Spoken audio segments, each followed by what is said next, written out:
I don't think humans have ever been alone. The data suggests that there have been interstellar visitors involved with this planet since earliest recorded human history. But, what's interesting about this time is that we're at the point where we can emerge into a global and interplanetary civilization, or we can terminate, which many civilizations that have been on the planet before have. And so this is the big choice. It's a 500,000-year choice we're in. So far, we've mucked it up pretty badly, frankly, certainly since World War II. So that's, I think a lot of what impelled me to leave my medical career was realizing what the stakes were and the time that we are on in history. This is a really pivotal point in history between an old era that's dying and a new one that's trying to emerge. Man, if it's not guided out properly, it can be a very rocky business. Catastrophic business. Absolutely. Yeah. And a paradigm shift is certainly something that I've intuitively been feeling for a while, and I definitely don't seem to be the only one who is sensing that. And there's a lot of different sectors, including obviously the phenomenon and our increasing kind of interest and involvement in that particular facet. Just the world in general seems to be in a very destabilized state, which for me, although it looks like an extremely concerning state to be in, I kind of look at it through the lens of my own life, and I think about, the times where things have collapsed for me, or moments of sadness or chaos, and it always ends up becoming the actual necessary steps towards a better outcome. It's a global, what we call phase transition in physics, quantum physics. And in Close Encounters of the Fifth Kind, that documentary came out a couple of years ago, we described this phenomenon where as you get about 1% of the population aligning in coherence towards a big change, and this is in physics and superfluidity and helium, there at that 1% point, everything becomes very, very, very chaotic. And then suddenly, when it hits that 1% of helium molecules aligning, it becomes superfluid, they call it. Very coherent, very peaceful, almost magical qualities.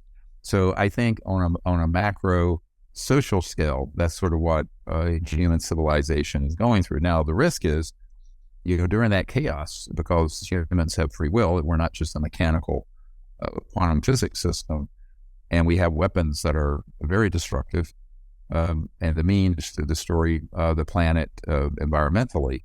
There's a convergence of risk factors that have come together that are being very badly managed, or not managed at all, because the people who are in charge, that we think are in charge, are unaware of the problems or the solutions.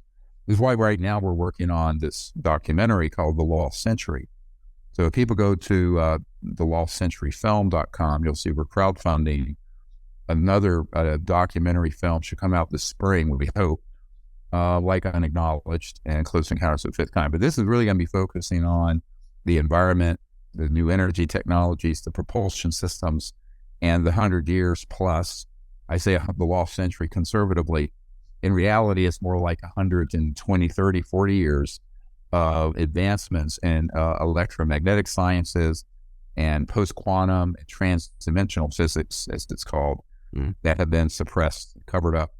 For obvious reasons. I mean, you've always had economic cartels on the planet, whether it was this empire or that empire. But now we're talking about a global interest in keeping the status quo of oil and gas and coal and nuclear power, and for that matter, solar and wind, which I think is a diversion away from the actual solutions, because as someone who owns the largest legal solar farm in the state of Virginia, which has 10 million people, I can tell you it will not run our house. It's the largest legally allowable solar farm. Let me repeat that. Without going to a commercial permit, which costs millions of dollars. So basically, the solutions that are actually going to fix the problem is on NOAA's radar. So what we're trying to do with the Lost Century film is to prove that, in fact, those solutions have existed, but there are very corrupt interests that do not want them out, because we're talking $2 quadrillion, $1,000 trillion or more in assets that are going to be replaced with things that would sit on your coffee table and run your house with no energy supply, because it's pulling energy from the quantum vacuum flux field or 0 point energy field or whatever the name of the day is. But and I think actually many of these physicists are describing different aspects of the same energy field, to be honest with you. Some have called it the dark energy or the black energy field of the cosmos. I think in reality, when it all gets more quantified, we're going to find that they're describing various parts of the same elephant, but they're all holding different parts of it. But the fact of the matter is, from an empirical scientific point of view, people like Nikola Tesla, not the fake Tesla, not the fake cars. I call that's a Musk. That's an Elon Musk car. He doesn't have a Tesla. A Tesla we would never have to plug in. Listen, it would have an electromagnetic generator in it and motor, a little battery, not 900 pounds of lithium ion poisonous batteries that explode and catch fire. A little battery. It would stay charged. The thing would run. You'd never have to recharge it. And I'm actually talking to a group of people who potentially have a technology that could do it. But most of them are already have made strategic decisions that are going to guarantee their failure. This is a discussion we can get into.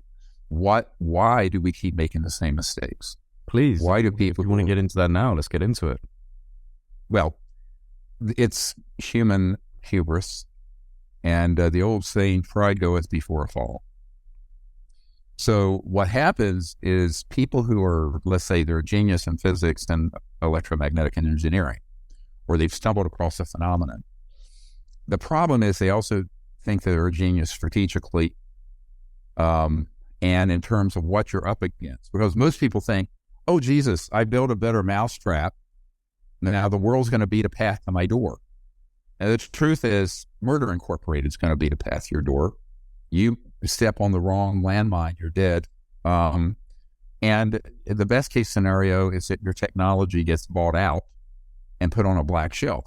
You know, BP recently bought about 10 years ago a battery that would have been a revolutionary battery and put it on a shelf. I know for a fact, I know the guy who was brokering the deal. Elon Musk wanted to acquire that technology. Poof. They outbid him by so many billions of dollars at that time, and it's on a shelf. Now, this has happened thousands and thousands of times. Not a conspiracy theory. It's how cartels work. It's how people acting in their own interests operate. So if you're running an organization, you don't want to see the price of a barrel of oil go from $100 a barrel or 80 down to $4 or $5 a barrel, which is all it'd be worth if all we needed for is plastics and synthetics. We don't need it for energy, right?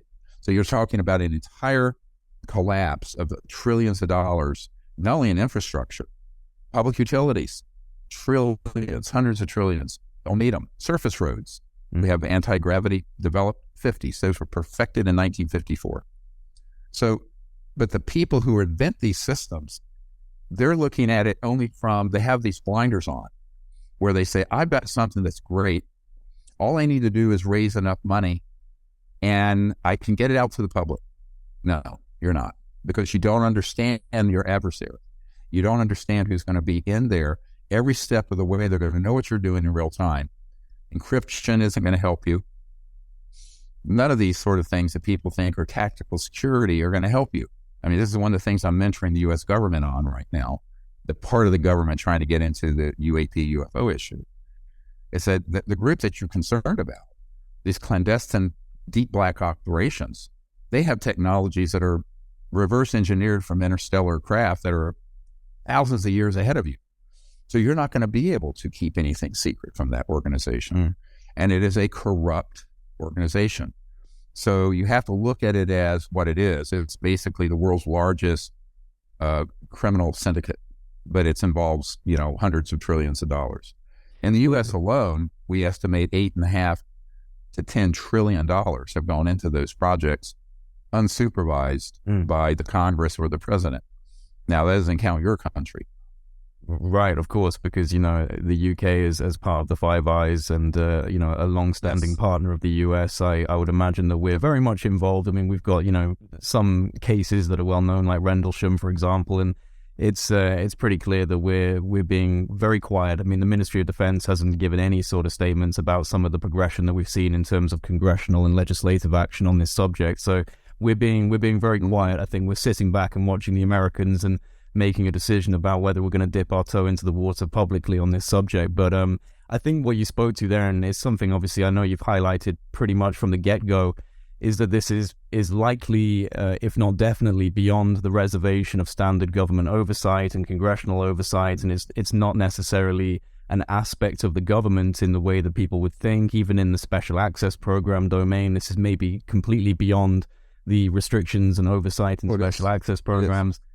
So because this is the thing, Stephen, we've got the legislation coming in for the whistleblowers. You know, the NDAA has been signed into law, and they've got the Whistleblower Protection Act testimony kind of stuff coming out to, keep these people safe if they want to come out and speak on the record. But how are they going to find these things if they're so deep down into the labyrinth? That's my job. Let me be quite clear. That is what I do.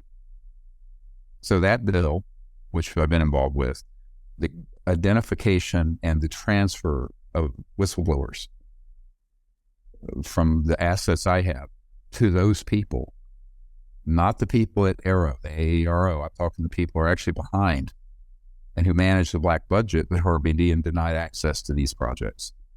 That's what we're doing. Are those people on the side? I'm the underground rope. Mm-hmm. Are these people that you're speaking with, are they involved in the kind of ODNI and AARO side of this, or is this a separate kind of alliance within the government? Sure. I mean, they're part of all that, but they're above. They're the ones who would be your key people who would be overseeing the black budget of the United States, the three-letter agencies. Now, everyone's saying that this is the big problem. The public, I don't know who your demographic is. Some of them are quite well informed. All right, so just imagine this. And of course, people think that this cannot be true. A young doctor, myself, in his 30s, is invited to come up to Washington and brief the sitting director of the CIA, the Clinton administration, and then subsequently other people in the Congress, Senate Intelligence Committee members, whatever. This is all in the 90s. This is ancient history. Mm-hmm. And to my horror, I find out that those people were not read in. Read in is term for being briefed on something. And at that time, in my early days, I actually thought that if these folks could find out about the subject, they could make an inquiry, and because they're the top of the food chain constitutionally, legally, the president and his cabinet senior members who are have constitutional authority over the intelligence community or the Defense Department or what have you, would be told. No, they were lied to, told to bug off. And, this goes on for years. You know about my briefing of Admiral Tom Wilson, who was the head of intelligence joint staff. After he retired, I disclosed to the public that this had happened. Everyone thought I had to be making it up. And then, of course, Dr. Davis's memo leaked after Edgar Mitchell passed away, because it was in astronaut Edgar Mitchell's archives, and I had invited Edgar Mitchell to the meeting as my guest so he could learn about the subject. He didn't know much about it, but astronaut Mitchell wanted to know, what was going on, and he's a very, very smart guy, MIT and PhD and all that. Sixth man to walk on the moon. My uncle, who helped design the lunar module, helped carry him there, right? So I go, no. So you were there.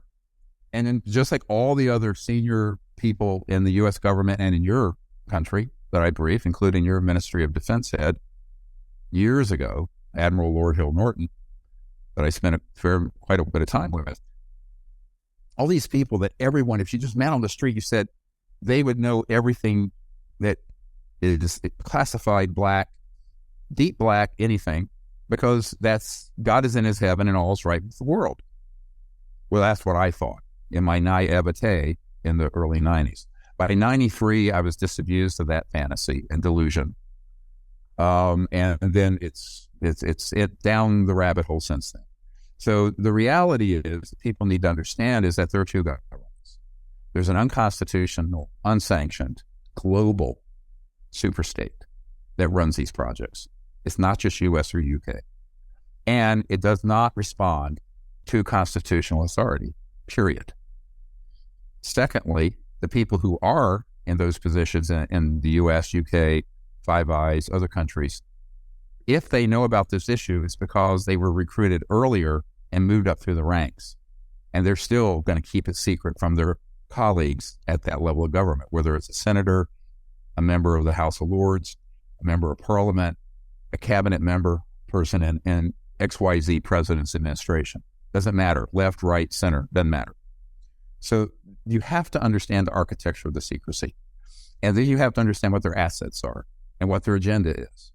And if you don't understand that, so I get back to these inventors.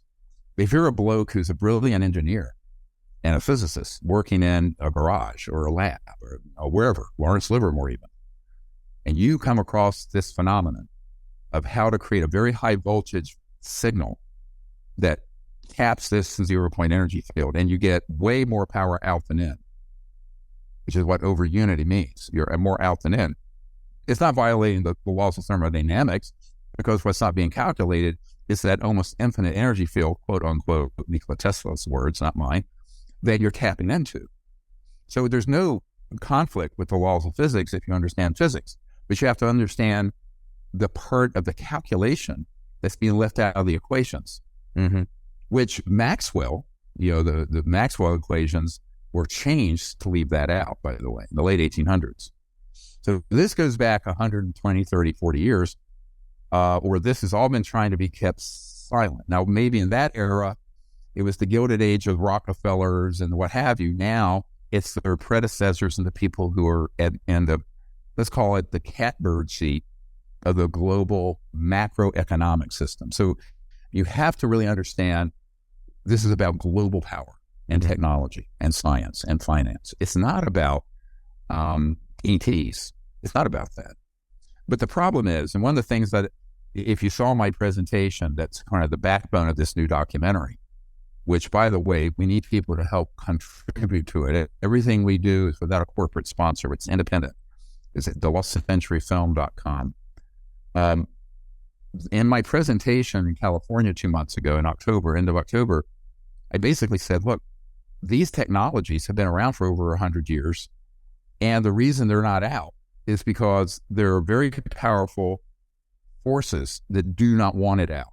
And if you have $100 million, which is a very small startup in Silicon Valley, and a technology like this, you will not get it out. If you had $100 billion, you're not if you don't understand who you're up against and what you've got to do to get around that blockade. Now, the answer to it is actually radical and simple. You don't try to patent and keep it secret. You disclose it, open source it like GitHub, the software company, immediately upon confirmation that you have something. Now, no one wants to do that because we're all thinking, I got to keep it secret because I want to be the next Rockefeller of energy and make $1 trillion. I want to be the next Elon Musk. Big mistake, because to get from where you are, even if you had $1 billion in a unicorn startup out of Silicon Valley, to where the world needs to get in the next 15, 20 years, or we're cooked. That strategy isn't going to work. So you have to rethink the entire strategic nexus, the entire strategic environment, and adjust your plans accordingly. Now, this is a very complex analysis. I'm not going to go into all of it, but if you don't if you don't account for that, I predict at the beginning that it's going to fail. I've been involved in every new energy startup for 30 years at one level or another, and I've advised them. Stan Meyer, who had a water car, all these people, they all made the same predictable mistakes. They all kept their secret sauce secret. They took it to the grave. They were either killed or they died, or it was confiscated through a national security order, or it was bought by a big conglomerate and put on a black shelf. Now this is 100 and some years of doing the same thing over and over, expecting a different result. As Einstein said, that's the definition of insanity. So we need to stop being insane. But the problem is not that they're venal or stupid. It's that they don't know. So what I want to do with the Lost Century film is to prove that these technologies have existed, but also explain why they have vanished and what, going forward, we need to do as a people together to change that. So that means that if you have a technology like this, my group could come in and be sure that, anywhere from 500 million to 2 billion people know about it within a month. How do we do that? Well, the media is going to blacklist this. They're not going to cover this. CBS, BBC, New York Times, Washington Post, Sunday Times, no way it's going to be covered. So you get Tom Cruise to drive a car running on it. You get Demi Lovato's house running on it. You get Ariana Grande to have her home or her motorboat running on it. I'm not kidding. People say, what? I say, yes. So the people who follow and support what we're doing, okay, here's what we have. Now you need to put this out there to your followers. So they have 100 million, 200 million. Boom. You've just bypassed the blockade in the mainstream media. You've just blockaded the CIA. They would have to uncouple the internet. So there is a strategy and we have the means to do it. The problem is the people who have these technologies always think, I can't let anyone know how it works because some other group will get ahead of me. To which I say, you should be so lucky, because we need probably several hundred companies bigger than Amazon or Apple to transform 8 billion people living like cavemen, burning stuff for energy, into a sustainable civilization in 20 years. And we barely have 20 years. I'd say it's more like 15. So if you're going to make that transition in the next generation, 20 years, you need to think that you're going to be the sole holder of that technology so that you can be some filthy rich tycoon is not only a sociopathic, frankly, view, but it's not realistic. It isn't going to happen. Now, if you disclose it the way I just described to 1 billion, 2 billion people, open source it, where anyone who knows how to put a circuit together and build it can do it in their garage or their lab or their university. It's squeezing a tube of toothpaste so hard, boom, it's out and you cannot put it back in. Now, time is your enemy on these technologies, my friend. Everyone I know who's hit that sweet spot, figured it out, they dither, they get tied up in lame business, small bean, small ball business plans. A few million here, or 10 million there. Next thing you know, they're caught in the trap of all these pre-placed, strategies that are out there being run by people who want to gather these things up. We're in possession of one brilliant man, the letter from the patent office, saying, no, this is a technology impacting the national security and we will not issue a patent and you cannot have it. We have that letter. It'll be in this movie. This is not a conspiracy theory. So the problem is, how do you get around that?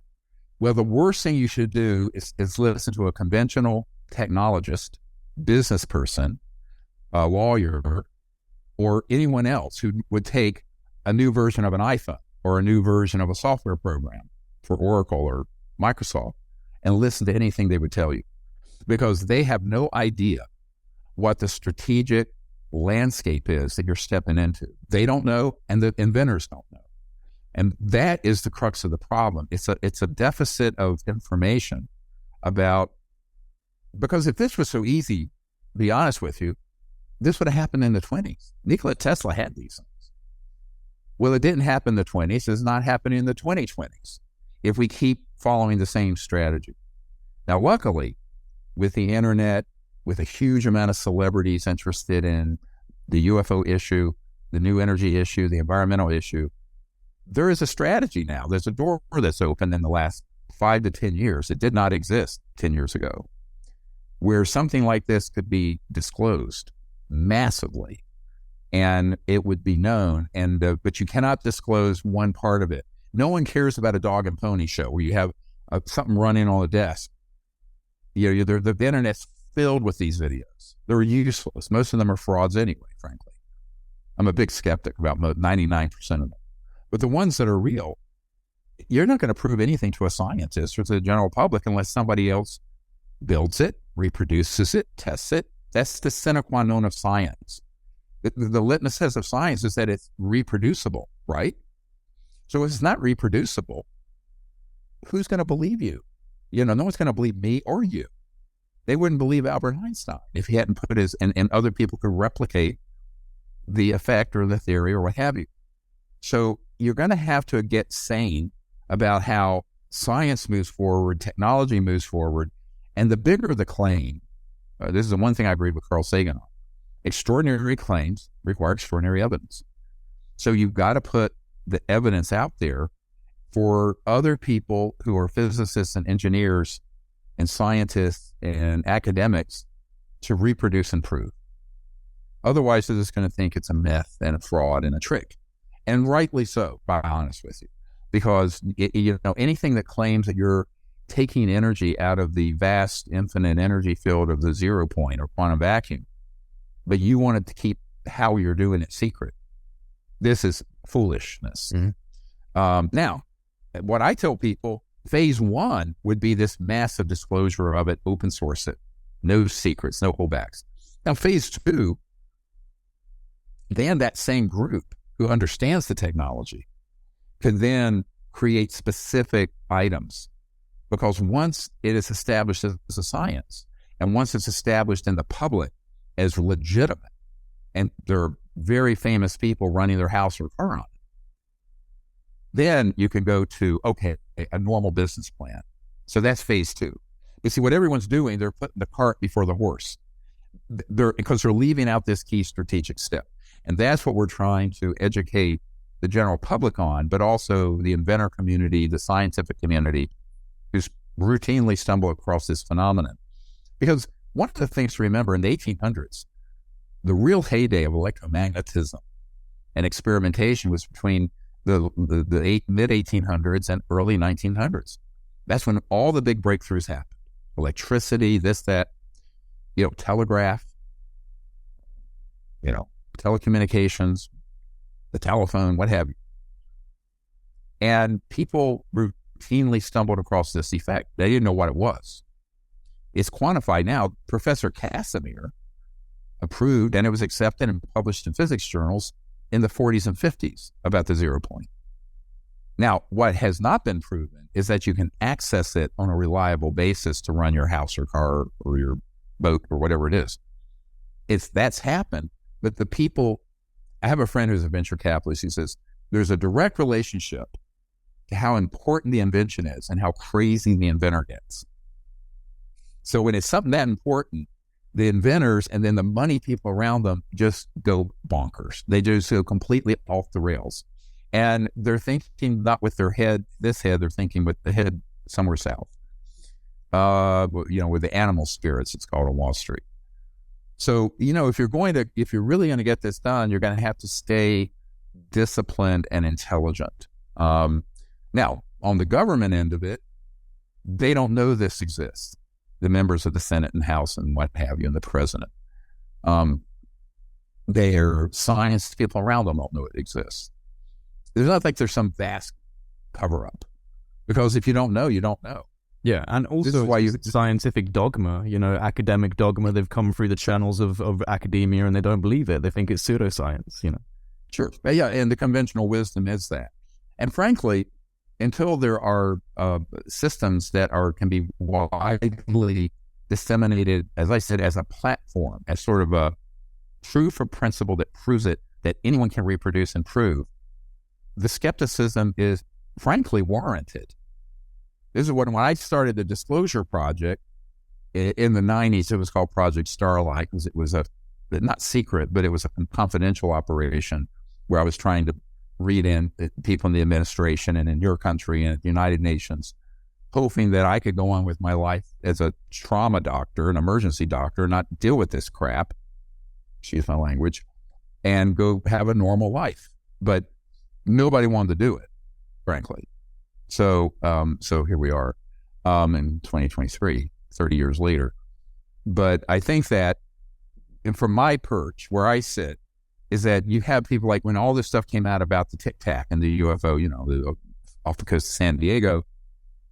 Of course, I immediately looked at it with my people. Oh, that's from the Lockheed Skunk Works. It's actually made at the Palmdale facility underground. I have an aerial shot of the underground entrance point. I have it. Been there. And is that something that you would be planning to release in the future? Yes, it's going to be in this film. This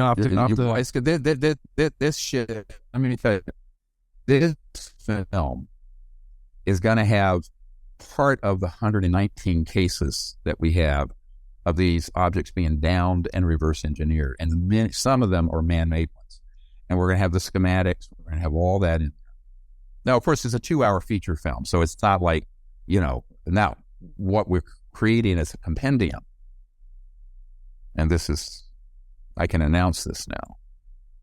So I hired a man who had worked for Lockheed, not the Skunk Works, to work with me full time. And about 11 months ago, something quite worrisome happened that the public doesn't know about yet. They're going to find out over the next 6 months. And that is the very people who had been tasked through the law passed in Congress to look into the UAP and UFO issue and issue a report every year on it.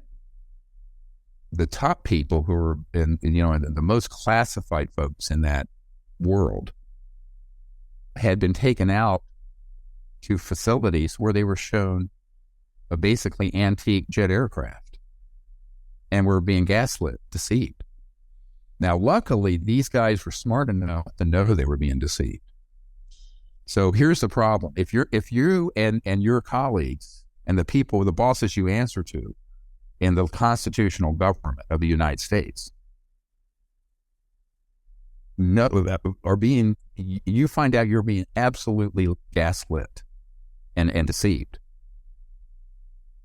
This cabal, this sociopathic criminal enterprise, way overplayed their hand with these guys.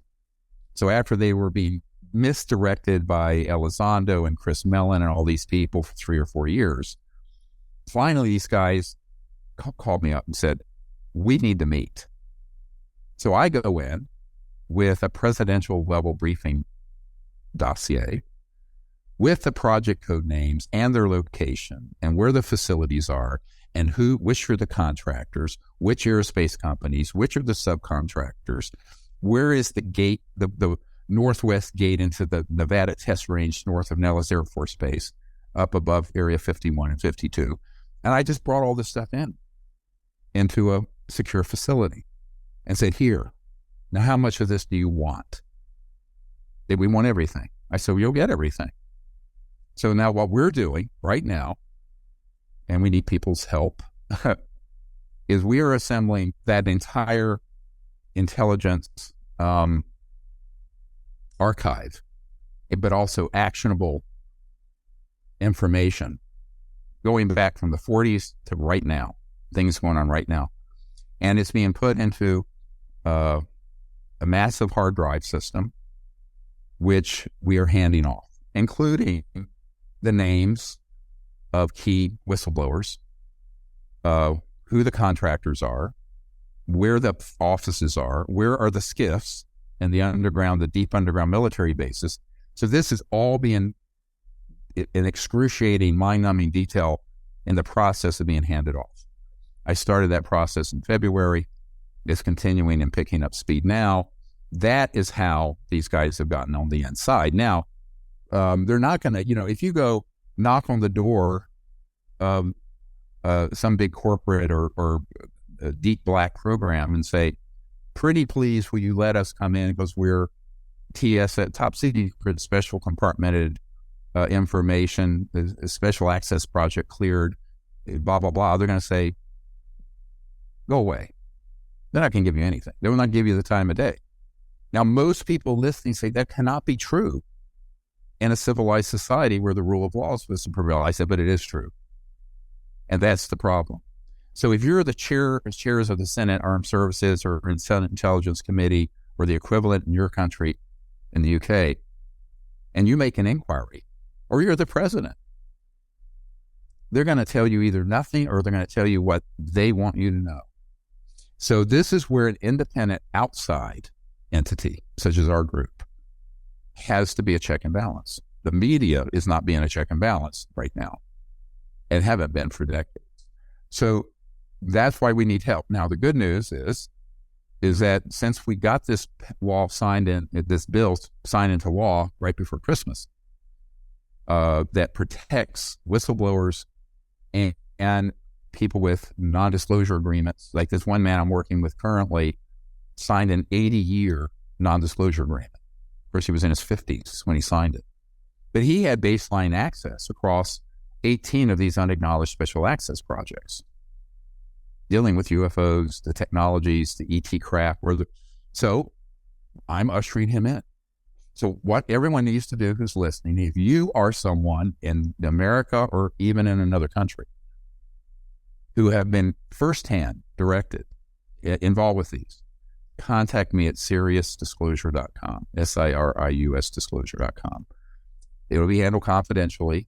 You will be checked out.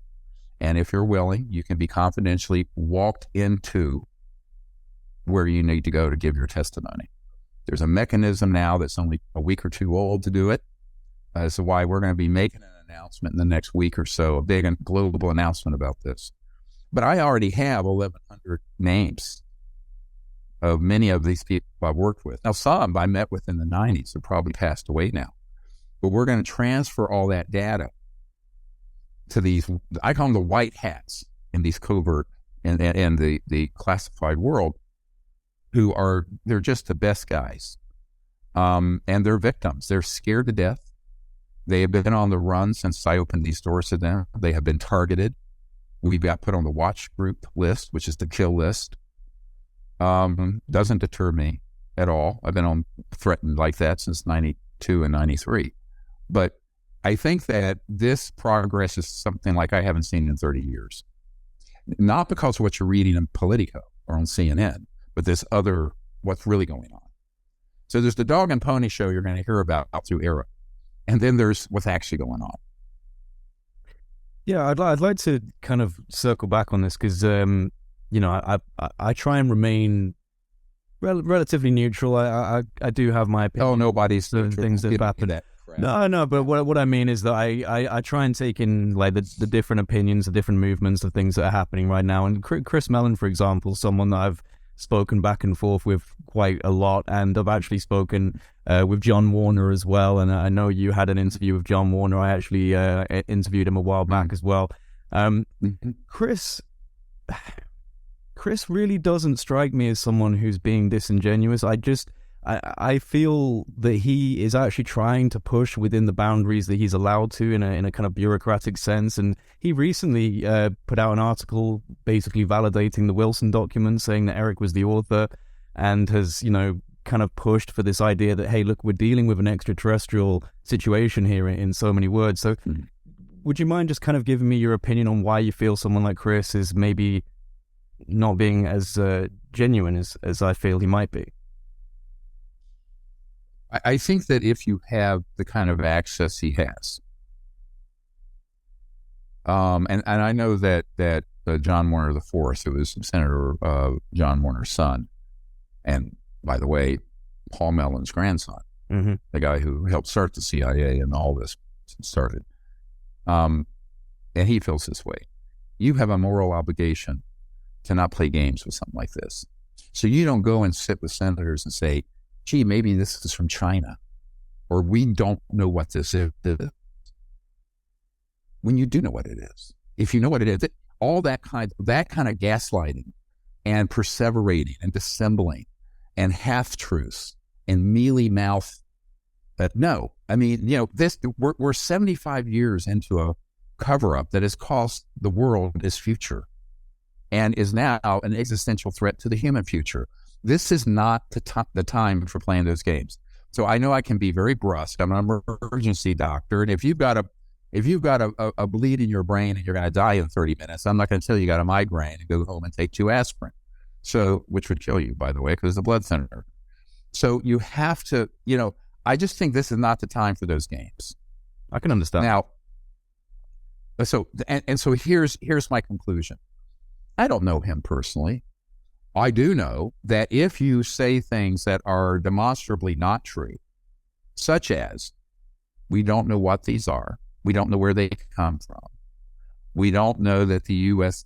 covert aerospace companies, like my uncle's, Northrop Grumman, have worked on and developed black money research projects that have man-made UFOs zipping around and have had since the 50s. All this is out there and has been dispositively proven by testimony, documents, everything that we put out in the Disclosure Project for 30 years. To then go up and have access to key members of the U.S. government and say things that are provably false. This is a problem. I don't care who you are. I don't have a beef with him as a person. I have a beef with anyone who does that, because if you have that kind of access and are from the Mellon family and have had those senior positions in government, meaning I have supported you with my tax dollars, since I've never gotten an Indian head nickel from the government and paid millions of dollars into the government for taxes. My view is you have a moral obligation to either be quiet or speak the truth, but don't do anything other than that. So that is my beef with, okay. And I think that we have to, look, having been presidents and CIA directors, I really, people who want to step in and then appear all over the world as if they are some kind of authority on this subject and put out one statement after another that isn't true. Now, for example, one of the key statements that now he's backed off some of this, but when he was there was a boy that I had sort of mentored back in the early 2000s named Tom DeLong, who was a singer for Blink-182. And he'd stay at my house, and, I knew him very well. But, when all that started happening after Unacknowledged hit 750 million views, by the way, and they stand up this organization, and what happens is that they're putting all this stuff out to the public of, one, they're a threat to the national security, implying there's some alien threat. There is not. The threat, let me quote, I know people don't like facts. It's very politically incorrect to talk about facts in America. But here's a fact. We published, and you can look it up, the letter from the first director of the CIA to the New York Times in 1961. After Eisenhower said, beware the military-industrial complex, Admiral Roscoe P. Keeter wrote a letter saying, not only is the UFO issue real, but the secrecy around the UFOs is a threat to the national security. So yes, there's a huge national security threat going on, but it's not from someone from outer space. It's from a clandestine operation that is rogue and illegal, that is destroying the biosphere, has killed people to keep their secrets. And that is a threat to the national security and to world security. So people say, how do you know that? I said, because the first CIA director trying to come clean and cleanse his soul said so in an open letter to the New York Times 61 years ago. 61 years ago, before you were born.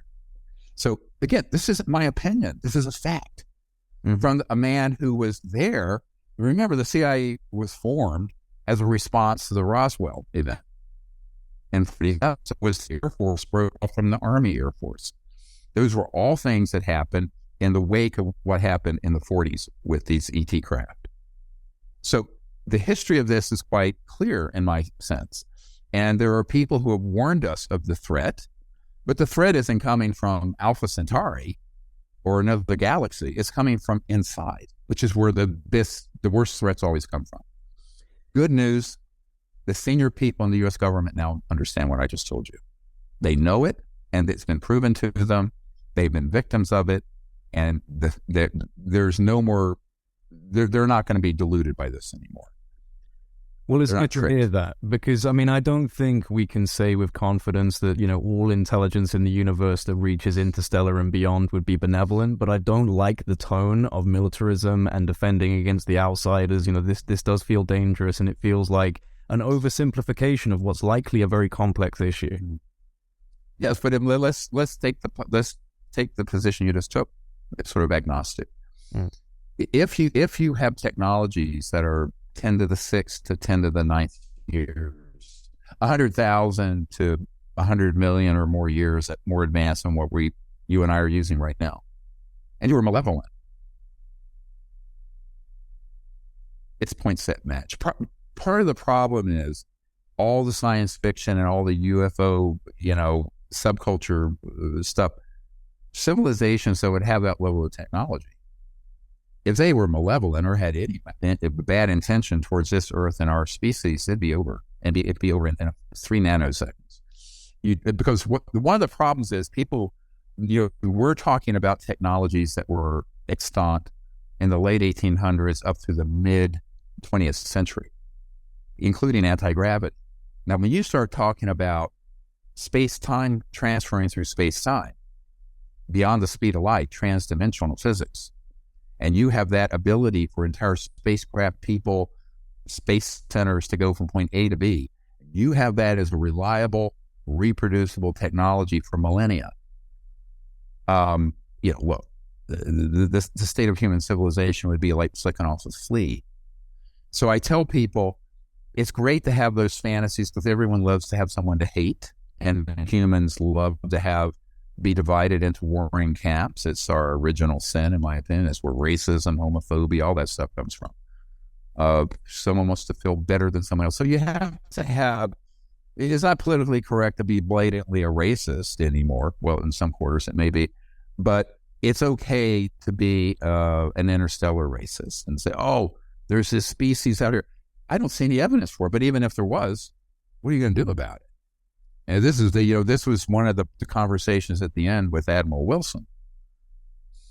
He says, well, the best thing I know I have is a B-2 stealth bomber.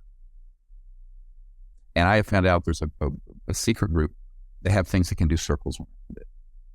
And that there are interstellar, that's way beyond that. I said, yes, you're correct. Now, he was the head of intelligence for the Joint Chiefs of Staff. Now, a very similar conversation a few years later happened with the head of the Defense Intelligence Agency when I was briefing them. And in America, just so people know, the top of the intelligence, you have the CIA director, civilian, but the top of all military intelligence is the director of the Defense Intelligence Agency, DIA, not CIA. And so, it was a very long briefing at his conference room at the Pentagon. And he had run into the same thing. He had been denied access, but he came to the same conclusion. I said, boy, these are so advanced. So, obviously, if they were a threat. I said, yeah, and the threat is the clandestine human operations. Because they're the ones who can pull the trigger on false flag and other operations that will keep all of you deceived. And so it has come to pass. I think this is where, the security of the future security of the world is not only involving, obvious discussions of peace and weapons, but also the technologies that could save the biosphere, but also in-world poverty. Because I think before the biosphere collapses, we're in probably bigger risk. Of the 3 billion people, The Economist, the British publication that I read, recently came out where the 3 billion people don't have any means to cook their food. So they're cutting down old-growth rainforests or desert scrub to make charcoal or to cook. That's 3 billion of the 7.9 billion people. That's not a sustainable or just civilization. And if there's no justice, there's no peace. So all of that can't be fixed with a windmill or a solar panel. It can be fixed with these technologies, but it means the termination of the 150-year industrial revolution, antique technologies of coal and gas and oil and what have you, and nuclear power. With nuclear power, you don't get energy from the atom. You're actually just creating heat from fission and running a steam engine, like a choo-choo train in the 1840s going to California. That's all a nuclear power plant is.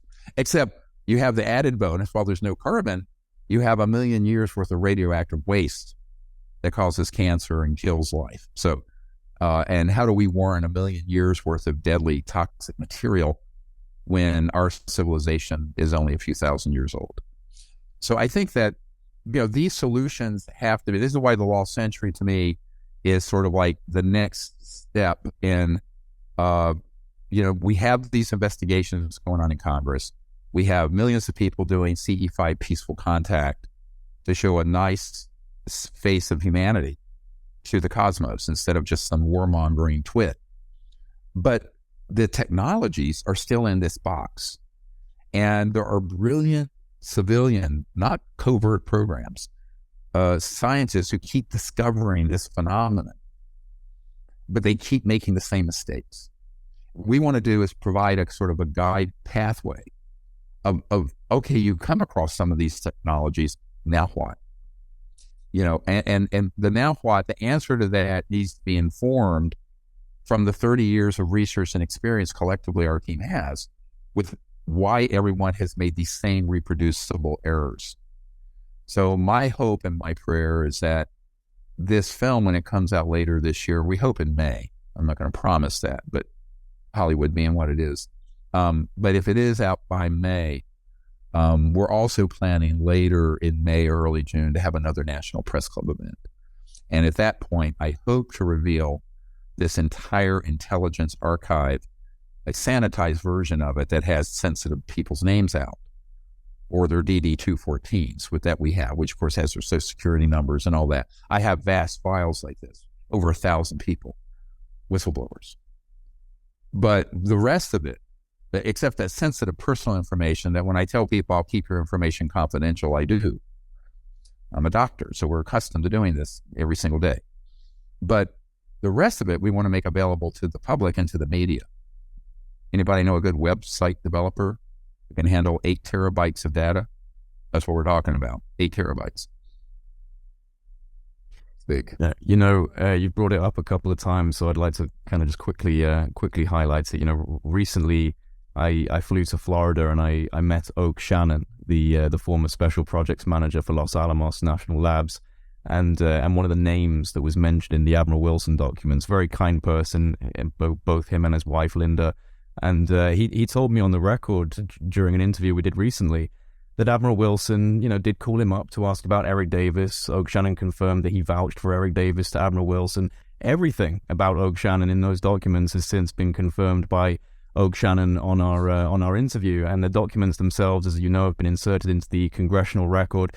I would not expect you to be able to confirm the legitimacy of the transcript itself or whether the meeting actually took place, because the alleged meeting has nothing to do with you in a direct sense. However, your name is mentioned in these documents, and so for the sake of clarification, I think it's important that we just get your side of this on the record. So I would just like to be able to ask you, first of all, whether or not you personally know Dr. Eric W. Davis. Yeah. I didn't work with him day in and day out, but I did work with him. I know him fairly well. May I ask how you first got to know him? In mutual projects, mutual acquaintances, meetings, things of that sort. And do you personally know Admiral Thomas R. Wilson? Yes, I do. But I know him, and of course I know of him. But I read somewhere that his response was, "Oak who?" and I thought that was kind of funny. As I mentioned to you, I consider myself eminently forgettable. So I'm sure that my memory of him is stronger than his memory of me, because he became a flag officer. I went off and did weird things on top of a mesa in New Mexico. So, so I would expect that he would not remember me as well as I remember him. Did Admiral Wilson get in contact with you in 2001 or 2002, inquiring into the background and overall trustworthiness of Dr. Eric Davis? Earlier than that. Was it earlier than that? My apologies. Yeah. No, it's well, we moved to Florida in 2000, and Linda is listening in the background, so she can yell at me and tell me if I'm wrong. Hey, Linda. 2001. I had had a heart attack and had actually died on the ICU table, and had my own out-of-body experience, by the way. Yes, I want to talk to you about that a little bit later on. Absolutely. But I was eventually forced to retire medically because I could not get back in the saddle, even remote work. And I was at home. I was several complications out of that experience, out of that problem, kept recurring over the months. This was in like May of 99, honey? Yes. Yeah, May of 99. And throughout the summer, I was having other problems being cropped up for that. And so I was at home. Actually, I was actually trying to write a novel about the destruction of the Twin Towers. This was in 1999. I had to trash that when it actually happened. Wow. But I got this phone call, and it was from Admiral Wilson. And he asked me, now, this was not a short conversation. I was recuperating. Mm-hmm. I was able to carry on this conversation on the phone, but I wasn't able to do much else at that point. And we had a discussion. And one of the things he wanted to know was, could he trust Eric Davis? And I think he may have even mentioned Hal Puthoff and one or two other people. And I mentioned that, yes, I believe that Eric Davis was an honorable and conscientious scientist, and that he would honor any restrictions the admiral might put on him. And I thought it would be safe for him to contact him. Do you think we'll ever get anything from Admiral Wilson himself? Look, I mean, he was threatened with demotion and threatened otherwise. Mm-hmm. All right. So many of the men and women, mostly men, that I work with, some in the last few months, have had lethal force threatened at them or their families. I mean, we're talking about a nasty, thuggish, I use the word thugs for this clandestine, illegal clandestine group. And so I don't, I know the risks that I've taken. I've accepted them. And luckily, I don't need money. I don't need fame. My children and my grandchildren and my wife are taken care of, and I've already taken care of all that. So if they kill me, come at it. But, God help you, because I've got a dead man trigger with stuff that no one in the world's ever seen that'll hit the internet immediately. That's in multiple places and multiple confidential people holding it. So that's my ace, because they know what I have. This cabal of sociopaths and murderers know what I have. But the other thing is that's why I don't judge. I think at this stage now, let me be clear. This is very early stages of any official government really looking into this, because Project Blue Book was a dog and pony show. Right now, Arrow is a dog and pony show. It's sound and fury signifying nothing, because the people in there have deliberately been kept in the dark, so they have plausible deniability. But the real action that's happening, where people are being walked in who have testimony, those people can do it. They can do it confidentially, and they need to contact me ASAP soon, because that's beginning this month, January, February, on through into the spring. The other thing that I say to people is that one of the things I'm advocating for, two things actually. One is a part of a bill to be introduced this year to provide executive protection, martial protection, whatever, to people, physical protection.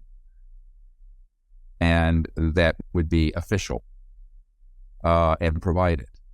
And the other is amnesty for very senior people that I know who've been involved in these projects at the corporate level and in the government level, but who have liability under the treason, for treason, but also financial liability.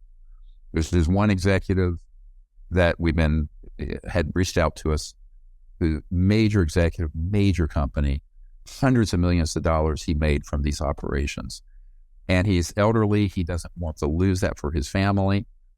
And I think, look, it's a complicated problem I'm dealing with here. And so what I've been advising the people in the U.S. government is an eye for an eye leaves the whole world blind.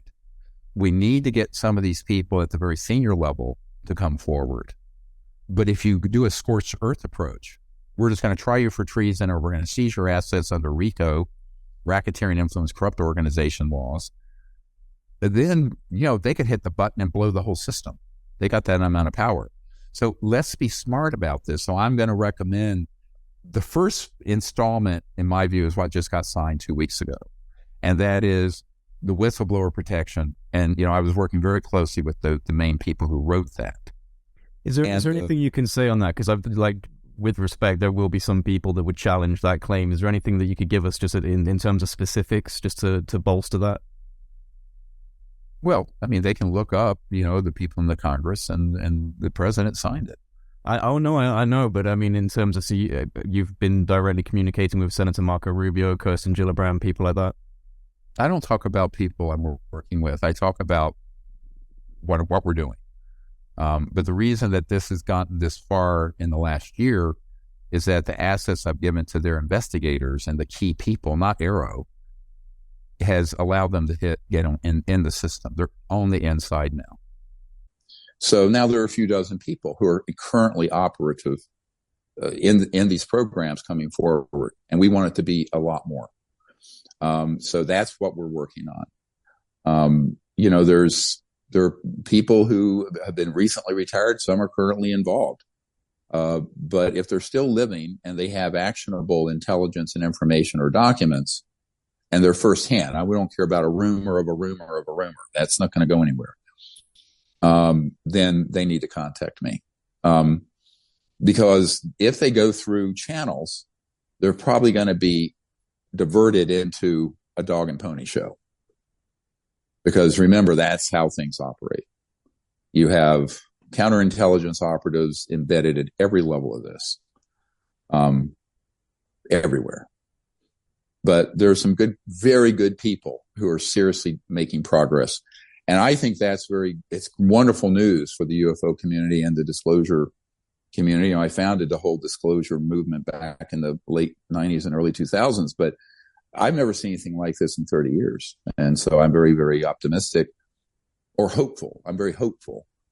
And I think the people who are making great strides are courageous, amazingly courageous guys that are going the distance. And I'm part of their team. And they're wonderful people, but I don't betray confidences, as you know. Mm-hmm. I will say this. You had a gentleman on your show named Admiral Bobby Ray Inman. I was going to get into that with you, so I'm glad you brought him up. Okay. And you don't know this. It happened a couple of days. He shortly after I first met with these senior folks who are really in charge of this. They asked me in the first meeting to give a list of the senior people on the committee that deal with this issue in the deep black world. And one of the top people on that list is Admiral Bobby Ray Inman. And he's been involved for decades he's 90 years old.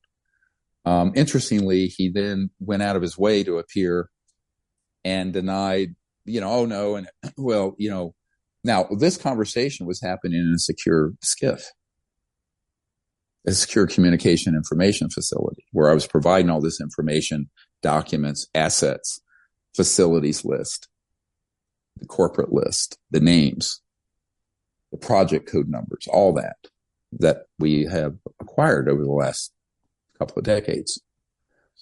And of course, they wanted to know who out there. I started naming them. And of course, I said, absolutely. Of course, Senator Barry Goldwater, who had been a senior senator for the Republican Party, ran for president in 1964, and John McCain took his seat.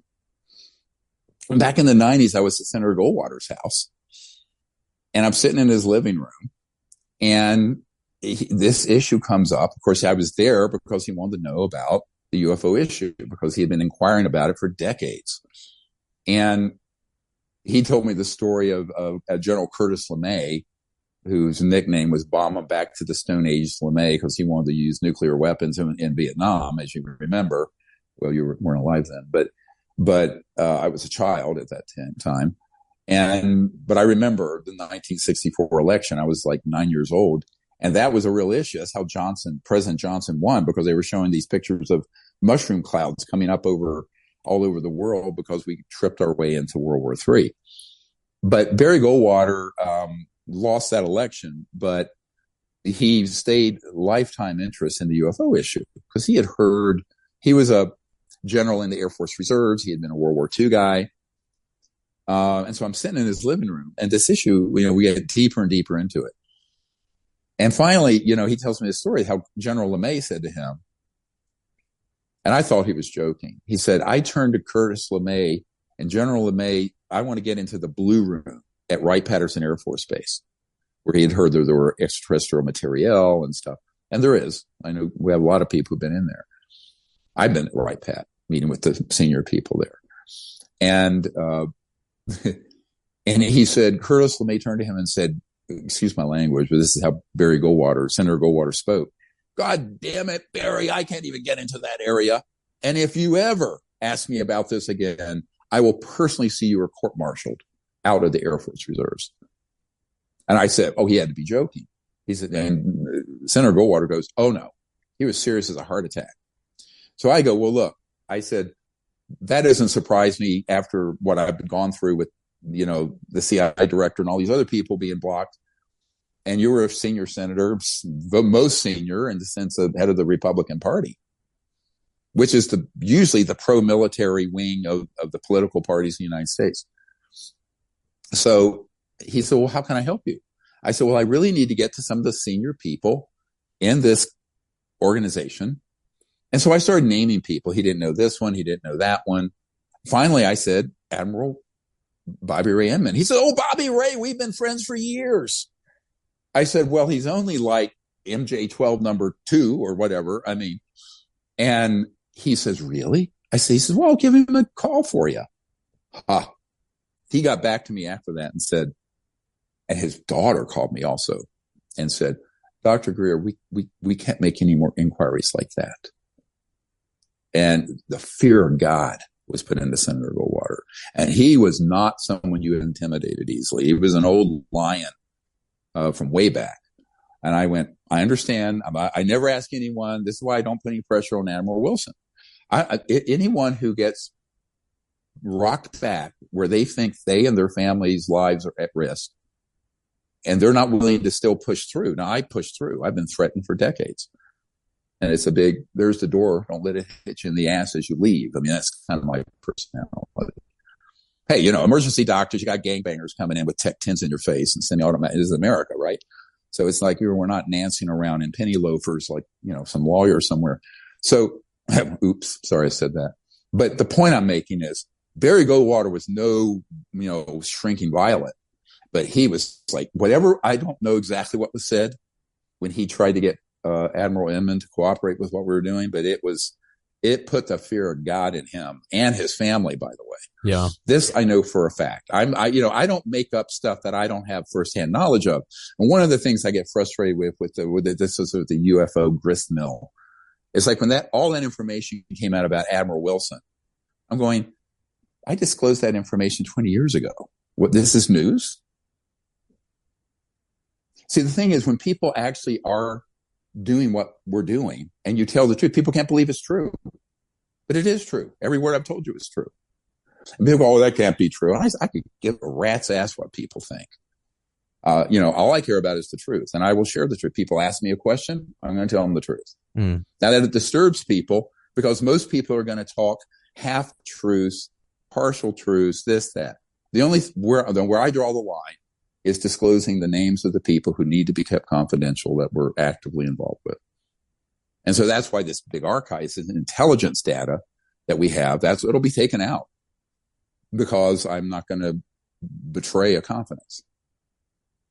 Well, it's I don't know if you finished that interview with Admiral Bobby Ray Inman, but I feel like his body language gave him away a little bit in that conversation because he was and all due respect to the man, we had a polite conversation, but he was very relaxed. He was very laid back as we were talking about his career and we were talking about geopolitics. Once it got to the UFOs. Arms crossed, touching his ear, touching his nose, shaking his head. I mean, I'm not a body language specialist, but sometimes I don't think you need to be. That was quite blatant, that he didn't feel very comfortable when I brought up Bob Exler, especially Bob Exler. Well, maybe you can just help me clarify something, because when I was doing some background research on you, I came across a fascinating little segment from a documentary. It was a segment of an interview that you had in 1989 with a man called Bob Exler. Do you remember speaking to a man called Bob Exler? Yes, I do. Yeah. Yeah, and during this conversation, he asked you whether you believed that the recovered vehicles would ever be made available for technical research outside of the military circles. And your response to this was, 10 years ago I would have said no, but whether time has evolved and they're beginning to become more open on it, it's a possibility. So obviously, correct me if I'm wrong, but it just seems like you're suggesting here that you're aware of retrieved UFOs being studied by the military. No, the answer was no. I would not. There were not. Absolutely were no retrieved UFOs. I have high confidence. A close confidant of George Bush and a man well acquainted with Area 51 was Admiral Bob Inman. His credentials are impeccable. He was director of both Naval Intelligence and the National Security Agency, as well as deputy director of the Defense Intelligence Agency and the CIA. In a telephone conversation with Bob Exler in 1989, he referred to recovered vehicles becoming available for research. Do you anticipate that any of the recovered vehicles would ever become available for technological research outside of the military circles? Again, I honestly don't know. 10 years ago, the answer would have been no. Yeah. Whether as time has evolved, they're beginning to become more open on it, is a possibility. It seems like you're suggesting here that you're aware of retrieved UFOs being studied by the military. No, the answer was no. I would not. There were not. Absolutely were no retrieved UFOs. I have high confidence that was not the case. Hardware that ended up out of Site 51 was our own planned collection platforms that we didn't want the Soviets to know about. Well, Admiral Inman convinced me that these vehicles were not manufactured by human technology, so that's pretty conclusive for me. And, I think most people are aware of the recording between Bob Exler and Inman, where Inman literally does say that he, doesn't know if maybe in 10 years' time, maybe they'll talk about it, but he acknowledges that they do have crash retrievals. And, this is a guy that's been close to the center of the mandala. Well, he was deputy director of CIA and the director of the National Security Agency. Mm-hmm. But now those same positions, I know people who've been in those positions that don't know anything. Of course. But then he went on to the board of SAIC, Science Applications International Corporation, which is one of the crown jewels of the contracting world, along with Lockheed Skunk Works and Booz Allen Hamilton and Northrop Grumman and E-Systems and Raytheon and EG&G. We know who they are. We know where the facilities are. I have many people who work in the facilities on the materials and on the man-made craft. So, all that's being shared with the people who need to know. And frankly, that's why the Lost Century that's coming out is going to include some of that. But then eventually this intelligence archive and information, if we can get someone to help us build this website, I mean, it's got to be blockchain protected. It's going to get taken down. But I want the world's media and research community to have access to all this stuff. So we've been digging stuff out of my archives and a bunch of other archives now for a year and a half. But we've really picked up the pace because now we're at a critical juncture where people in the U.S. government want all of it. And so I'm providing everything to them, everything I have. After, because I mean, you've been doing this for a long time. After cultivating such a large pool of insiders and information, I would just like to get your current take on what is achievable within the world of classified aerospace and black budget technology, because there's still a lot of debate in the field about, the overall capabilities of human tech in comparison to the capabilities of, let's say, a legitimate UFO. So just based on what you've been told over the years, where do you think we are with these things? We're not at parity, but we're close.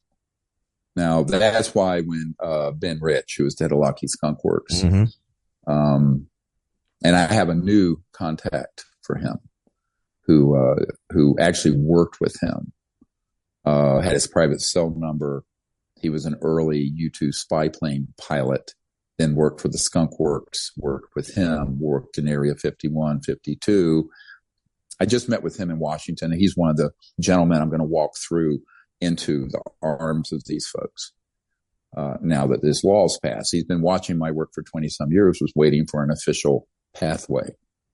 But we know that when Ben Rich said to the last week of his life to Jim Goodall that, whatever you can imagine, you've seen in Star Trek, we've done it. We already have it. We got things flying around in a desert that are 50 years beyond what you can comprehend, or something along those lines. No, thousands of years. Yeah.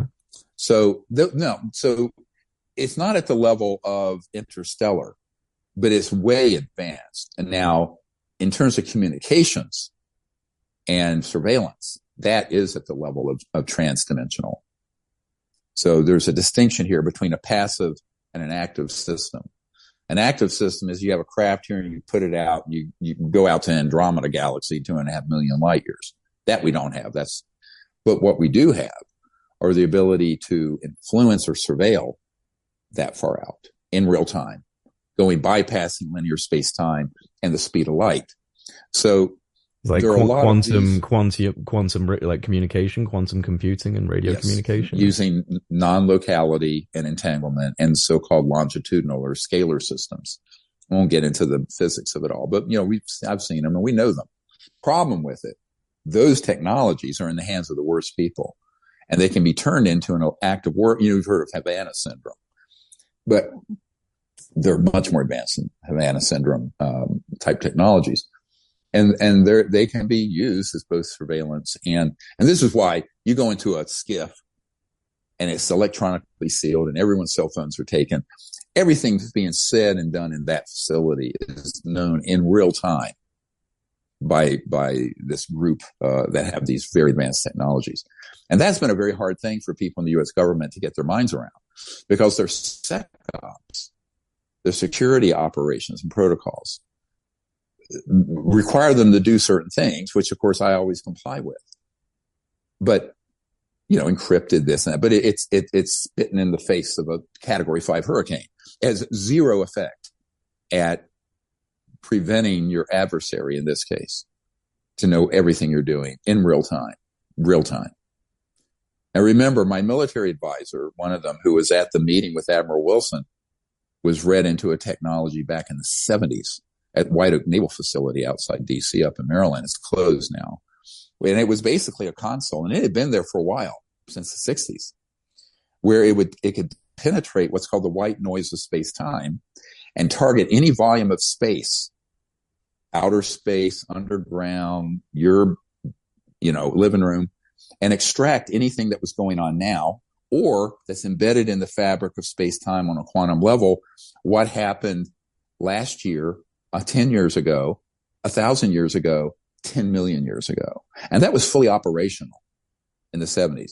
But I've been read into these sort of technologies that clandestine, very high-tech groups have had since the big breakthroughs happened in the 50s and 60s. Mm-hmm. Yeah, that's when the Iron Curtain fell down on things like electrogravitics and advanced propulsion physics. And exactly. And that we're actually, the Lost Century that's coming out, you guys are going to see that. We're going to actually document craft, and we have the artist drawings and accounts and military accounts of those things from the 50s and 60s.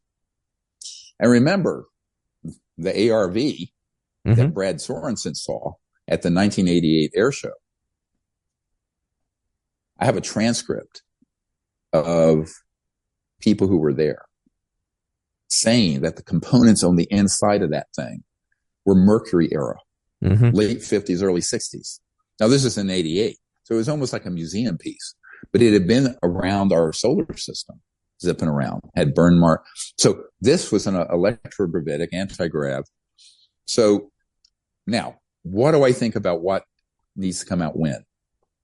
Unfortunately, because the world has become more unstable instead of more stable, I've agreed. I met with a colonel who was in charge of future technologies for the Air Force, which is a euphemism for stuff they already have that they don't want to acknowledge. Because they always make up a fake name. That's a diversion. That you have to understand how the mind trick works with intelligence. And he goes, I said, look, we just at this stage want to bring out something that sits in the hood of your car or at your house, runs the house. The things that fly, I acknowledge. are potentially and are a missile delivery system. So that a terrorist in the Congo could put something over downtown DC in 2 or 3 seconds, not minutes. Boom. Yep. Now, so this is where you get into a very serious conversation about global security, and that, but a bit of a chicken egg, because the more we delay all this information coming out, the more the world becomes unstable. There's more terrorism. There's more war. Look what's going on with Ukraine and Germany and gas and oil in your country. So this whole situation is only going to get worse. So we need to at least make the first initial step to disclose the energy generation technologies that could save the biosphere and end poverty globally within 20 years or so. Now, the next step would be, okay, now let's have a conversation about the electrogravitics. And, for those to actually come out and be used in everyday use, there would have to be global consensus and enforcement that they're not used in a weapon system. Because if they're used in a weapon system, forget an ICBM that takes however many minutes to go from Russia to New York or London. This is a total game changer. So I commiserate with the people who have inherited this mess, you see. So now, because of what was done in the 40s and 50s, the secrecy, in a very real way, what Admiral Roscoe Hillenkoetter, the first CIA director, said is true, that the secrecy around the UFO issue is a threat to the national security. So when you begin to really unpack that, you have to then look at this whole big picture of the state of the world, the poverty, the pollution, the biosphere, the oceans dying, mass extinction of species. This is all part and parcel of this whole same problem. But because the whole thing has been kept secret, it's going to make it harder for the electrogravitics to come out. Because the electrogravitics, the anti-grav stuff, that coming out, my friend, now we're talking about, it'd be great because you could travel from London to where I am here out in the mountains of Virginia. We're at our retreat center. We have a 10-bedroom retreat center we just finished that people can rent and do CE5 out here. Oh, sounds great. Yeah, you should do it. And so what happens? Well, I always say we have to walk before we run and run before we levitate. So our civilization isn't walking, it's flat on its back going down. So we need to stand up and begin to walk forward.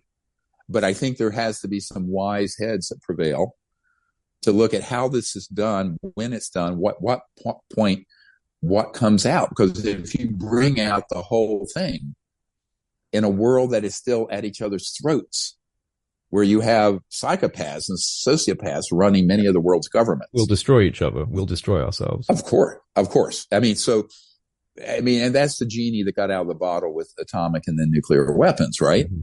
So then you add to that things that go at that speed. Forget supersonic, forget rockets. Rockets were cool in the 40s. We're talking way past that. So that is a legitimate national security concern. It doesn't mean that you just deny it exists. It means you talk about it. Everybody knows a hydrogen bomb, a thermonuclear weapon, is a national security concern. You don't deny it exists. You don't deny the laws of physics. So, but you have to balance this. But if you keep everything secret, the ET presence, then no one trusts anybody. So you can't just lie for 75 years and think there are no consequences. And if you suppress all of the technologies, especially the energy generation ones, for corrupt reasons, then you're actually creating a situation where it makes further disclosures, such as the propulsion systems, impossible, because the world isn't stable and it's not peaceful, and it's not prosperous, and it's not just.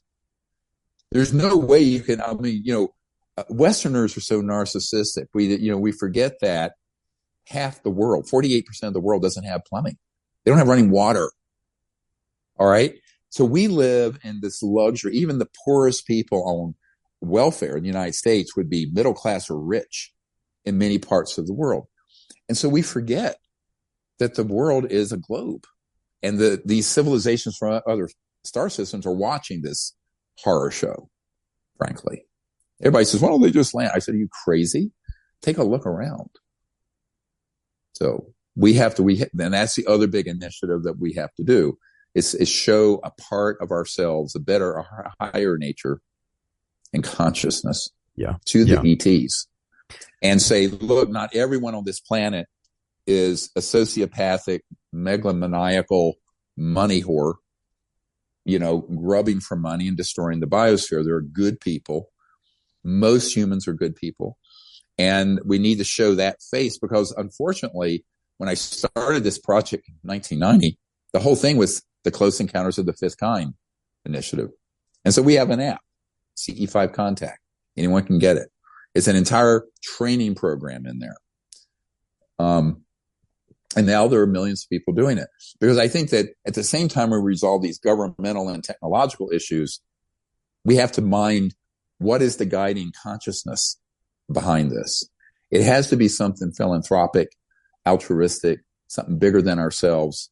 It's got to be something peaceful, and it's got to have, our vision has to be looking at the far horizon of a time when humanity is peaceful and then can become interplanetary. And by the way, that's what these ETs are waiting for. And the ones that don't like how we're behaving have us under a type of cosmic quarantine, because we are considered a malignant influence in the universe right now. And frankly, we are.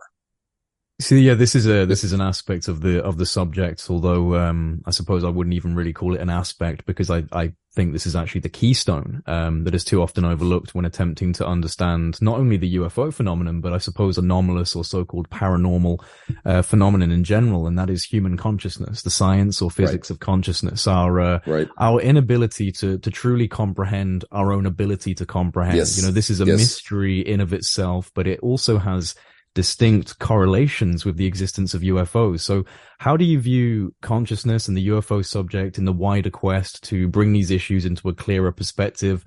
What's the link between these issues, and why does certain phenomena, in your opinion, respond to human signals from the mind? To bring that into a more succinct question for you, where do you stand on the connections between consciousness, UFOs, and other paranormal behavior? Well, I don't use the word paranormal. To me, that's just, it's normal, except people don't understand it. Right. So, okay. I'm being a little bit cheeky, but, it's okay. You can be pedantic if you want to be. And I actually don't believe in metaphysics. It's physics, and it's all physics, and including the science of consciousness. And, before I was a doctor, I was a meditation teacher and taught Sanskrit and meditation and the Vedas. And thank God I did that before I went into medicine. In my misspent youth, while everybody else was chasing skirts and dropping acid and getting drunk, I was meditating 8 hours a day and learning what are called the cities.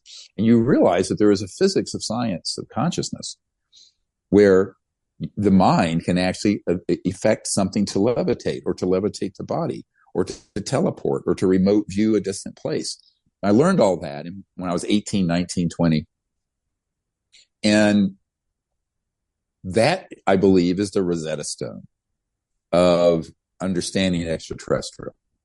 Because if you're going beyond the speed of light, you're not using this gadget you and I are talking on at the speed of light. You're using an interface of both technological and conscious technologies. So back in 91, I wrote a paper about consciousness-assisted technologies and technologies that assist consciousness. It goes both ways. And that is let's call it the central operating system of all interstellar extraterrestrial. Now, there are some civilizations out there that don't have that ability, but they're not traveling physically through space. They may be able to travel mentally. And this gets complicated, because everyone thinks that everything out there is at the same level of evolution, and it is not. So, to get into a little more detail on it, any civilization capable of going from one star system to here, their communication systems have to operate in real time. They do. And to do that, they cannot operate at the speed of light. They have to operate the speed of thought, the quanta of thought. Now, I know Elon Musk with Neuralink, there are a lot of people studying this kind of quantum consciousness and quantum computing and all that. But these civilizations have already mastered that capability. So they have innate capabilities, it's called telepathic, but they definitely have technologies that interface with consciousness and thought from one node, from one point to another, perfectly. So that is the foundation of CE5 contact in the app. That's why the ability to be in a conscious state, remote view, and then connect. You're not just connecting with their innate consciousness, you're also connecting with their craft or their technological interface through clear intended thought. I call it coherent thought sequencing. So that becomes a very key part of what people have to understand if they say, oh, they want to have contact experience with actual ETs. You have to understand what is their scientific paradigm. They're not using a 20th century and early 21st century electromagnetic paradigm at the speed of light. Because if they are, they're not interstellar. A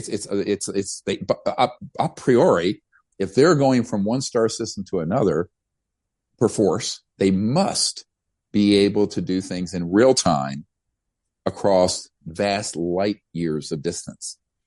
So just so your listeners understand, if you're from the Andromeda galaxy, like this one ET that we've had contact with out in Joshua Tree, Bijou, 2.5 million light years away.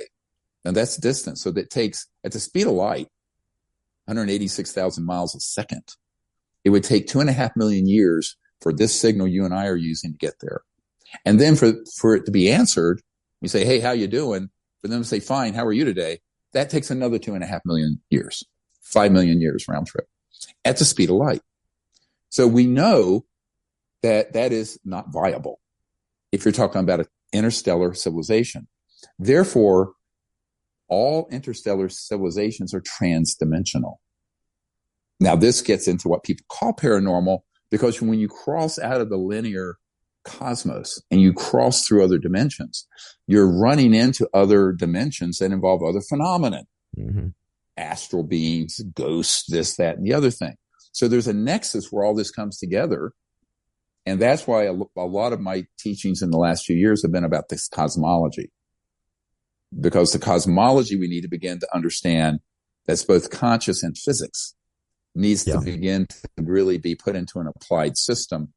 So the CE5 contact teams, they're just using these protocols, but behind it is this deep analysis of the fact that if it's an interstellar civilization capable of going from there to here, and they've gotten here, they're not doing that at the speed of light.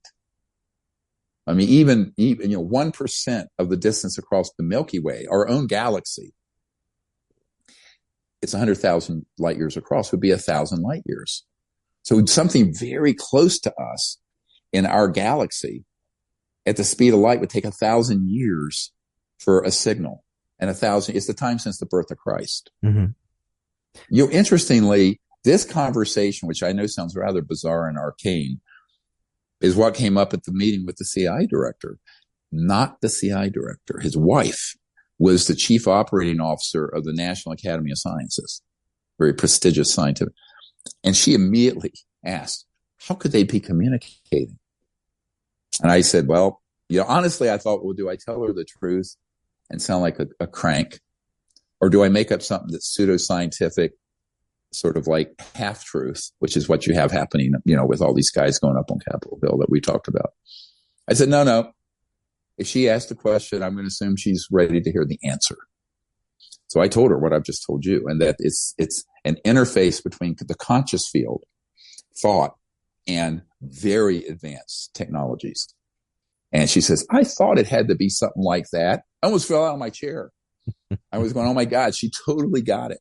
Well, this is something that I've been thinking about for a little while is the whole concept of the realm of the imagination. What exactly is the realm of the imagination? Human beings, everything that we're using, this microphone, this laptop, everything, the things I'm wearing, it's all come from a non-physical space that we have the ability to access, pull information from, and manifest it into this reality, which is a fascinating thing that nothing else is really doing on this planet. And it makes me think that potentially the realm of consciousness, the realm of mind, is a real dimensional space, and these vehicles, this technology, has the ability to traverse that space. As outrageous as that sounds to a lot of people, I think that this shared space between transcendental consciousness, psychedelic experiences, even near-death experiences, and UFOs is a consistent correlation. So I feel like they could be traversing the realm of thought. No, they are. Yeah. And there's no question, and they're including the entire craft. So let's say you're 3D matter right here. Oops, someone's knocked over the thing. If you're going to then traverse and go interstellar, you're going to resonantly shift out of linear space-time into another dimension that closely approximates what the mystics call the astral, and go foop in there. And I've known this since 1973. When I died, a near-death experience, and then 6 months later had my first full-on contact experience with ETs. So I've never done any drugs, but that was very clear to me that that's what they were doing. Now, at age 18, I was an 18-year-old guy. I didn't really understand it, but then I started studying the science of consciousness and the Vedas and the cities, SIDDHIS, these abilities and skills and powers that evolve from, people who practice meditation a great deal. And I realized that, in fact, if you understand consciousness in the cities, you understand the interstellar reality. And so a lot of the nuts and bolts people in the UFO community hate that I bring all that stuff in. But I said, yeah, but otherwise you're just kicking the tires of a man-made UFO. You're not comprehending the interstellar ones. You're actually locked into a 3D paradigm, dinosaur era stuff, frankly. And that, and by the way, the ones that are man-made, the UFOs that are man-made, they'll have sort of a transformer sound up close, but they also have seams and rivets and sections. Interstellar ones do not, because the way they're manufactured, that's another whole show. But we know how they're manufactured. It isn't digging stuff out of the earth. It's actually the materialization of the entire craft, like forming the resonance from a template, a detailed template. And it's actually comes into 3D through the interface between this dimension and that energy field some people call 0 point, and the sort of accumulation of the subatomic and then atomic and molecular elements. So this is why when you analyze the material, we have no correlation for it. This is why everyone's stumped. Or a complex device is ET. The device, the circuit, all of it is all of a part. It's all integrated. There's no sections. And this completely blew the mind of the early scientists. I know this. So now we're getting into some really cool stuff. But most people in the UFO world are looking at advanced versions of a Boeing jet that just has a different propulsion system. Right. But the stuff that fascinates me is like, yeah, that's cool. That was that we mastered gravity control in October of 1954.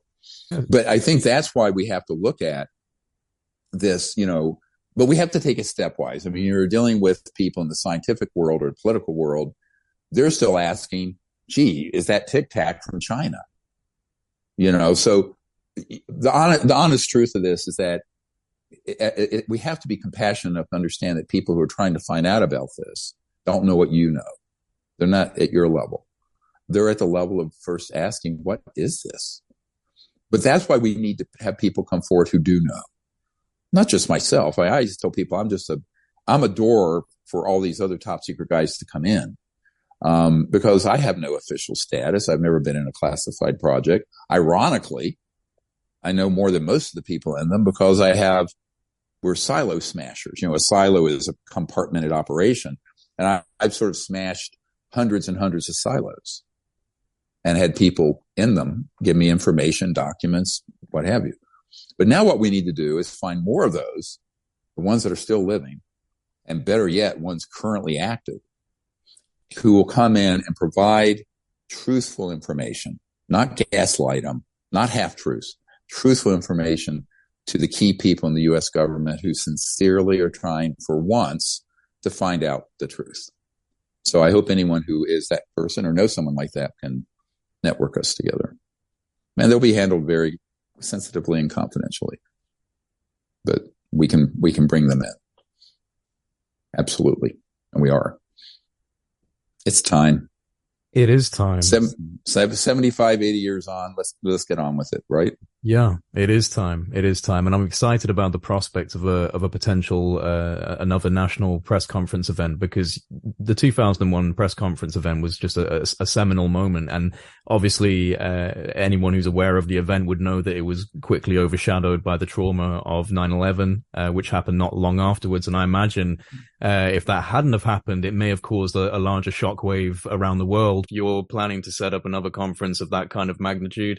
That's an exciting prospect, because I think something like that in this day and age, with the social media that we have, it's whatever the public supports. Yeah, of course. So of course, everything we've done is crowdfunded.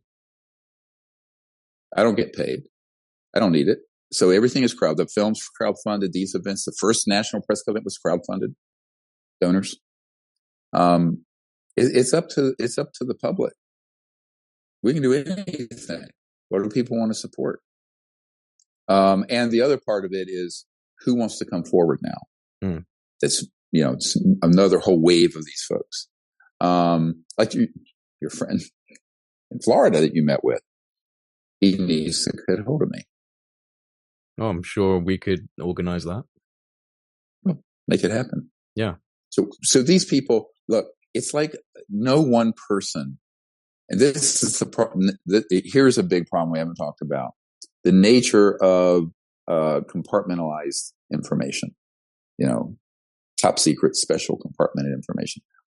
But the compartmentalization means that people may know a great deal about a little teeny area, but they're not going to know. So what I'm trying to do, and I've been working and putting together for 30 years, is a mosaic. The whole. So this piece and that piece, and then do the intelligence analysis. Or how does this relate to this? And that's actually the biggest part of what I'm trying to do for these investigators in the U.S. government. Because it's not enough just to say, here's a data dump. Here's 8 terabytes of data. What does it mean? And how is this connected to this? We know that now. So that is that's the heavy lift. That's the very heavy lift. What's behind it? Who's behind it? Why? What's the architecture of the programs? What has been their evolution in history? What's the funding mechanism for them? And it's complex. It's not just governmental. So, all that has to get unpacked and all those dots. But so I always tell people, a lot of people think, oh, I was just involved for this incident or this one period of time, and it's not important. It is important, because that bit of data and information and intelligence then plugs in to the mosaic. And that's how you make the whole picture make any sense. So when I started out, I had my own experiences and sightings and contact, but I had this little teeny few pieces of the mosaic. Now we have thousands of pieces of the mosaic, but there need to be more, because I have no official standing at all. I've done all of this, and even bringing people into DC currently, I'm funding that. We will not let the U.S. government fund it because it gets on the radar. So people need to understand what this task is. It's daunting. How have you done this for so long and kept your sanity? Well, you have a big family, you have people you love, you have friends you love. I do a lot of working out, sports and mountain biking and surfing and fun. I make things fun. So, you just have to, you have to balance. You have to balance your life, Yeah. It's all about balance, So, and luckily I have an angel for a wife, and I have angels for friends. Some of them who go back 40, 50 years. I'm 67. I have dear friends I've had since I was 18, 19. So, that helps. That helps. Well, Dr. Greer, it's been a real pleasure. Thank you so much for taking this time to have a conversation. Yeah. It's been interesting. I feel like we've covered some good ground. We've had a few back and forths on some of the deeper aspects of this, and you've told us that there are things coming in the pipeline. So 2023 could be an important year. Yeah, and let everyone help us. Go to thelostcenturyfilm.com. Links will be in the description box. I think we're about 2/3 of the way to our goal for funding this production and getting it out in May. So we're making good progress. Well, I wish you the best of luck with it. Thank you. All right. Thank you.